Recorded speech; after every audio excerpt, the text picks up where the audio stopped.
Hey everyone, so in chapter 7, the kids went down to the docks to try to see the tattoo, and they couldn't find Spike's tattoo, so they had a plan to say that there was a tattoo contest and see if they can get a glimpse of Spike's tattoo. So here we go, chapter 8. Dink jumped out of bed. He shook Josh by the shoulder. Josh, get up. We're going back to the dock. Josh opened one eye. Time is it? He asked sleepily. Dink glanced at the clock next to his bed. Almost 8. Hurry up. Dink dressed in shorts and a t-shirt. He washed, brushed his hair, and grabbed the poster he'd drawn the night before. Come on, Josh, he said, hurrying downstairs. Ruth Rose was sitting at the table, spreading peanut butter on a bagel. Graham's out for her morning swim, she said. She pushed the plate of bagels towards Dink. Where's Josh? Dink sat down and reached for the strawberry jam. Still waking up, he said. Dink unrolled the poster as Josh stumbled into the kitchen. His red hair was sticking straight up. This plan had better work, he said. I was dreaming I was King Midas, only everything I touched turned to chocolate. Ooh, kind of like the chocolate touch. Josh got a bagel and read Dink's poster through sleepy eyes. At the bottom, Dink had drawn a man's arm with the tattoo of an owl. What happens when a bunch of people with tattoos show up and there's no contest? Josh asked. Dink shrugged. We have to find out if Spike has that tattoo on his ankle. Can you think of another way? Josh shrugged. All right then, let's get going, Dink said. They each grabbed an apple and headed for the dock. Dink carried the poster and 4 thumbtacks. Even this early, people were strolling along the concrete pier. Dink tacked the poster to a light pole. Okay, now let's go find Spike and Chip, he said. They hurried to the dock. A few people were on their boats, drinking coffee and enjoying the morning sun. The golden goose was tied at its slip. Not a sound came from the boat. Think they're still asleep? Josh asked. Dink shrugged. I don't hear any snoring. Ruth Rose peered through one of the round cabin windows. Nobody's down there, she said.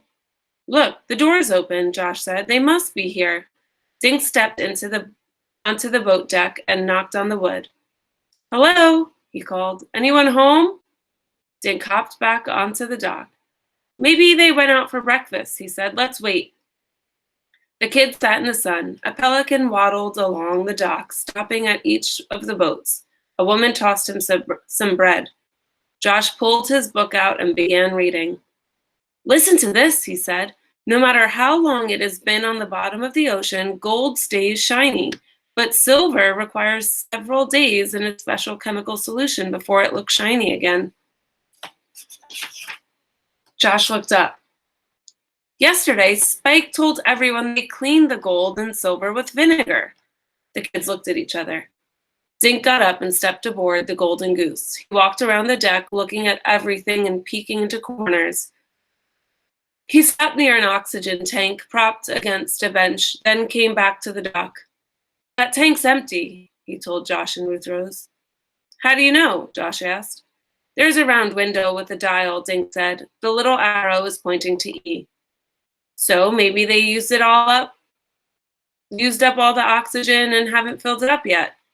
Maybe, Dink said, but I don't see any other diving equipment. Ruth Rose stepped closer to the deck. Maybe they keep it down below, she said. She looked at the guys. I say we check it out. Me too, Dink said. Josh glanced back toward the pier. What if they come back and catch us snooping, he said. We'll tell them my grandmother sent us, Ruth Rose said. I'll say she wants to ask them more questions. I think they hang pirates, Josh said. Josh, just looking on someone's boat doesn't make us pirates, Ruth Rose said. If they're trying to cheat my grandmother, I'm going to find out. Come on, we won't touch anything. We'll just look around. She hopped aboard the boat and scooted down the cabin stairs. Josh and Dink followed. The 3 stood in the middle of a small cabin.